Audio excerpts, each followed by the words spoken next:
നമസ്കാരം. നിയമസഭാ തിരഞ്ഞെടുപ്പോ ലോക്സഭാ തിരഞ്ഞെടുപ്പോ പോലെയല്ല തദ്ദേശ തിരഞ്ഞെടുപ്പ്. പൊതുജനങ്ങൾ എന്ന വലിയ വാക്കിനേക്കാൾ നാട്ടുകാർ എന്ന വാക്കാണ് വാർഡ് തല തിരഞ്ഞെടുപ്പിലും മറ്റും യോജിക്കുക. കാരണം രാജ്യാന്തര പ്രശ്നങ്ങളോ ദേശീയ പ്രശ്നങ്ങളോ അല്ല അവിടെ വിഷയം. നാട്ടുകാരുടെ വെളിപ്പുറത്തുണ്ടാകുന്ന സദാ സേവന സന്നദ്ധരായ കൗൺസിലർമാരെയാണ് പ്രതീക്ഷിക്കുക. ആ പ്രതീക്ഷ നിറവേറ്റുമെന്ന് ജനത്തിന് തോന്നിയാൽ അവരെ ജയിപ്പിച്ചിടും.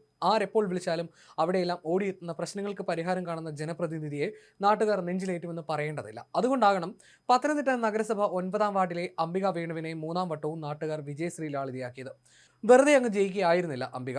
നഗരസഭയിലെ ഏറ്റവും വലിയ ഭൂരിപക്ഷം നേടിയാണ് കോൺഗ്രസിലെ അംബിക വേണു നാട്ടുകാരുടെ പൊന്നോമനയായി വീണ്ടും വിജയക്കൊടി പാറിച്ചത്. വലിയ ഭൂരിപക്ഷം മാത്രമല്ല, ഏറ്റവും കൂടുതൽ വോട്ടും നേടി അംബിക.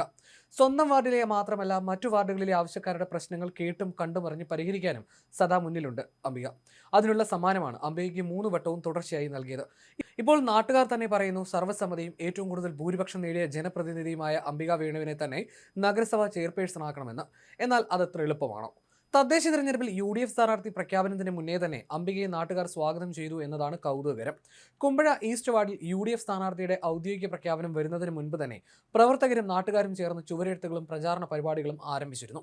സാധാരണയായി സ്ഥാനാർത്ഥി പ്രഖ്യാപനത്തിന് ശേഷമാണ് ഇത്തരം പ്രചാരണങ്ങൾ നടക്കാറുള്ളത്. എന്നാൽ ഇവിടെ പ്രഖ്യാപനത്തിന് കാത്തു നിൽക്കാതെ തന്നെ തങ്ങളുടെ ജനപ്രതിനിധിയെ സ്വീകരിക്കാൻ ജനങ്ങൾ തയ്യാറെടുക്കുന്ന കൗതുക കാഴ്ചയായിരുന്നു.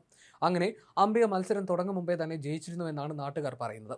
കുമ്പഴ ഈസ്റ്റ് വാർഡിൽ ആകെ പോൾ ചെയ്ത 842 വോട്ടുകളിൽ 663 വോട്ടുകളും അംബിക വേണു നേടി. എതിർ സ്ഥാനാർത്ഥി LDF സ്വതന്ത്ര ബിജി ജോസഫ് 98 വോട്ടുകൾ മാത്രമാണ് നേടിയത്. BJPയുടെ പ്രീതാകുമാരി 81 വോട്ടുകളും നേടി. അംബികയുടെ ഭൂരിപക്ഷം 565 വോട്ടുകളാണ്. നഗരസഭയിൽ ഏറ്റവും കുറഞ്ഞ ഭൂരിപക്ഷത്തിൽ വിജയിച്ചത് കളക്ട്രേറ്റ് വാർഡിലെ UDF സ്ഥാനാർത്ഥി CK അർജുനനാണ്. CPMലെ മുണ്ടുകോട്ടക്കൽ സുരേന്ദ്രനെ 4 വോട്ടുകൾക്കാണ് തോൽപ്പിച്ചത്. മുണ്ടുകോട്ടക്കൽ വാർഡിൽ കോൺഗ്രസിലെ സജി കെ സൈമൺ 419 വോട്ടിന്റെ ഭൂരിപക്ഷത്തിലാണ് ജയിച്ചത്.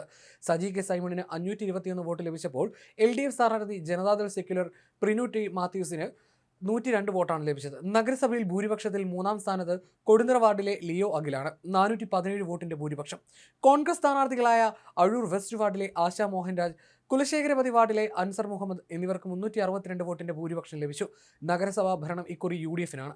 33 അംഗ കൗൺസിലിൽ UDFന് 17 സീറ്റ് ഉറപ്പിച്ചു, LDFന് 13. BJP SDPI സ്വതന്ത്രൻ 1 വീതം, കോൺഗ്രസ് വിമതൻ 1 എന്നിങ്ങനെയാണ് വിജയിച്ചത്. LDF ഭരണത്തിലായിരുന്ന നഗരസഭ UDF പിടിച്ചെടുക്കുകയായിരുന്നു. പത്തനംതിട്ട നഗരസഭ മുൻ ചെയർപേഴ്സൺമാരായ A സുരേഷ് കുമാറും ഭാര്യ ഗീതാ സുരേഷും വിജയിച്ചു. പ്രതിപക്ഷ നേതാവ് K ജാസിംകുട്ടിയും ആരോഗ്യ സ്റ്റാൻഡിംഗ് കമ്മിറ്റി ചെയർമാൻ ജിറി അലക്സും തോറ്റവരിൽ ഉൾപ്പെടുന്നു. ആരാകും ചെയർപേഴ്സൺ എന്ന തരത്തിൽ മാധ്യമങ്ങളിൽ വാർത്തകൾ പ്രത്യക്ഷപ്പെട്ടു തുടങ്ങി. 12 വർഷമായി DCC ജനറൽ സെക്രട്ടറിയായ സിന്ധു അനിൽ, ഗീതാ സുരേഷ് എന്നിവരുടെ പേരുകൾ ഉയർന്നു കേൾക്കുമ്പോഴും ഏറ്റവും കൂടുതൽ ഭൂരിപക്ഷം നേടിയ അംബിക വേണുവിന്റെ പേര് വെട്ടുകയാണോ? യാതൊരു അഹന്തയും കാട്ടാതെ സാധാരണക്കാരിൽ സാധാരണക്കാരിയായി കുമ്പഴ ഈസ്റ്റ് വാർഡുകാരുടെ പ്രിയപ്പെട്ട അംബിക 3-ാം വട്ടം ജയിച്ചു കയറിയിട്ടും ചെയർപേഴ്സൺ പദവിയിലേക്കും പരിഗണിക്കാതിരിക്കുമോ? 3 വർഷം മുമ്പ് ഭർത്താവ് വേണു നായർ ഈ ലോകത്തോട് വിടവാങ്ങിയെങ്കിലും അംബിക തളർന്നില്ല. നാട്ടുകാരുടെ വെളിപ്പുറത്ത് എപ്പോഴും സേവന സന്നദ്ധയായി ഉണ്ടാവുന്നതുകൊണ്ട് കുമ്പഴ ഈസ്റ്റിൽ മറ്റൊരു പേരിന് പ്രസക്തിയും ഉണ്ടായതുമില്ല. നഗരസഭ അധ്യക്ഷ സ്ഥാനം വനിതാ സംവരണമായതിനാൽ ഇക്കുറി ആരാകും അധ്യക്ഷ എന്ന ആകാംക്ഷ ഏറുകയാണ്. സീനിയോറിറ്റി, പരിചയസമ്പത്ത് എന്നിവയിൽ ആരെക്കാളും പിന്നിലല്ലാത്ത അംബിക വേണുവിനെ പരിഗണിക്കുകയെങ്കിലും ചെയ്തില്ലെങ്കിൽ അത് അനീതിയാകുമെന്നാണ് കുമ്പഴ ഈസ്റ്റ് വാർഡുകൾ പറയുന്നത്.